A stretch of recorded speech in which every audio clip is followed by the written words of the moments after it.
Time for a look at what's making sports news with Darren Mara. And Darren, a new season of basketball in Australia about to begin. Yes, and it's received a shot in the arm, Ricardo. The Women's National Basketball League is set to be boosted by the inclusion of several World Championship silver medalists. The WNBL and the NBL both tip off this week in what organisers are describing as a new golden era for the sport.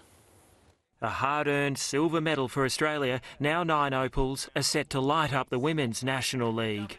I am so excited to be back in the WNBL. It's world class and, there's talent there. Opals are in there and I'm really, really excited to be a part of it. The Opals World Cup silver set to galvanise support for season 38 of the league. The thing that's really exciting for me is all those young girls coming through the ranks now have got some incredible role models to follow, and, basketball can take you around the world. Defending champions Townsville Fire are confident they're ready to go, having retained 6 core players from last year. Then we've recruited a few new players and, we're adding an Opal in Tess Madgen to that, so I think the group's shaping up really well. The Sydney Kings enter this week's opening round in the Men's National League with a huge weight of expectation surrounding superstar recruit Andrew Bogut. But the former NBA #1 draft pick is adamant the Kings are no certainties for the NBL throne. We haven't accomplished anything yet but put a team on paper, and I've been part of many squads that have been very talented and done absolutely nothing. The Kings begin their campaign on Saturday against the Adelaide 36ers. We're all looking forward to getting the game started, and like I said, it'll be butterflies for the first minute or two, and then after that we'll be right into it. For Sydney Flames star Bunton, it's been a rocky road to the top, overcoming 9 knee surgeries. Over the past probably 7 years of my career, it's been tough, but as I said before, I'm ready and I feel amazing. Brett Clancy, SBS World News. And you can catch the WNBL on SBS this season, live, free and in HD. Coverage of the Perth-Adelaide game is on Saturday from 3 p.m. Eastern Daylight Time. As always, though, please do check your local guides. Streaming will also be available on SBS On Demand. To cricket, and Australia is fighting back in the first test against Pakistan in the United Arab Emirates. Peter Siddle got the early breakthrough on day 2, passing Merv Hughes on Australia's all-time wicket-taking list. At lunch on the second day, Pakistan were 4 for 329 in their first innings. Night watchman Mohammed Abbas didn't stick around for long. Straight away, finally for Australia. Now one shaping away from Pete Siddle. Australia's decision to delay taking the new ball was proving the right one. But it was a frustrating opening 2 sessions.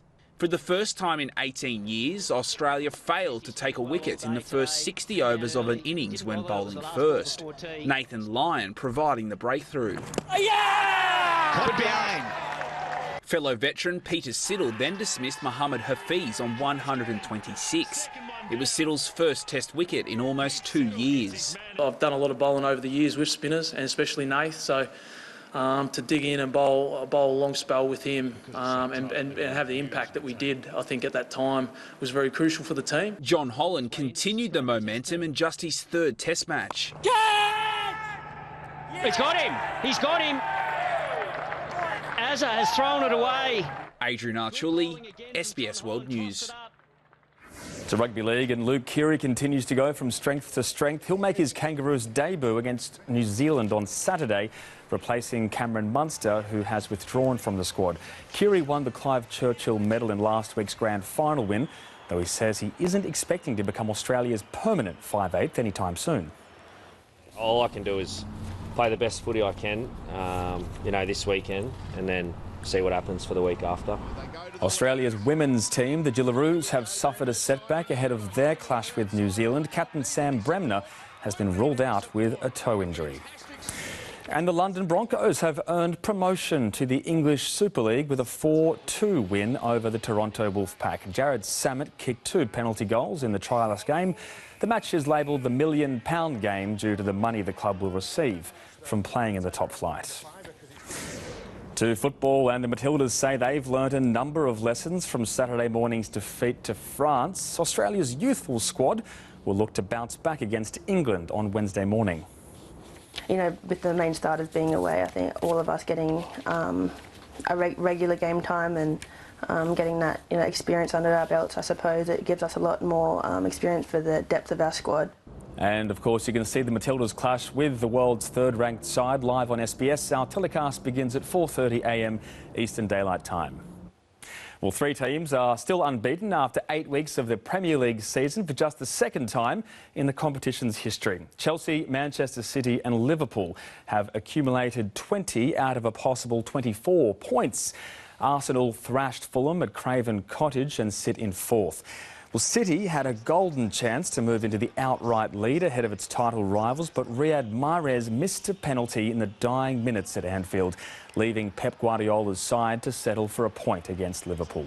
The Spaniard happy, though, his side was able to contain the Reds' potent attack.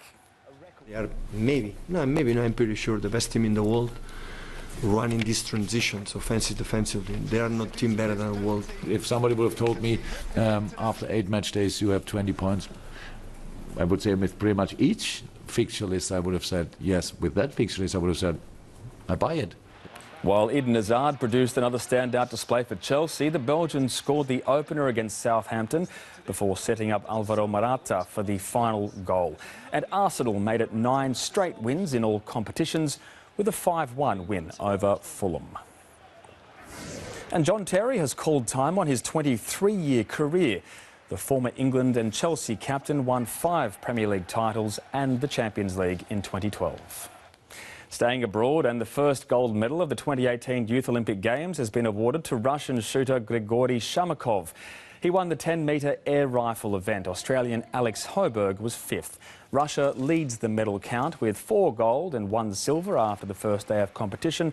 South Korea has 2 silver medals and a bronze. Tennis, and Matt Ebden has come from a set down to beat American Francis Tiafoe and progress to the second round of the Shanghai Masters. He'll need to draw on some excellent shot making when he faces Dominic Thiem tomorrow. And finally in sport, Australian Marcus Fraser has spectacularly tumbled down the leaderboard in the final round of the European Tour's Links Championship. His 5/77 meant he finished in a tie for 10th, 7 shots behind Lucas Bjerregaard. The Dane securing victory by 1 stroke. That's the Dane Sport, Ricardo. Thanks, Darren. Coming up, the weather and a wild panda and a horse meet on a mountain track. So, what happens next?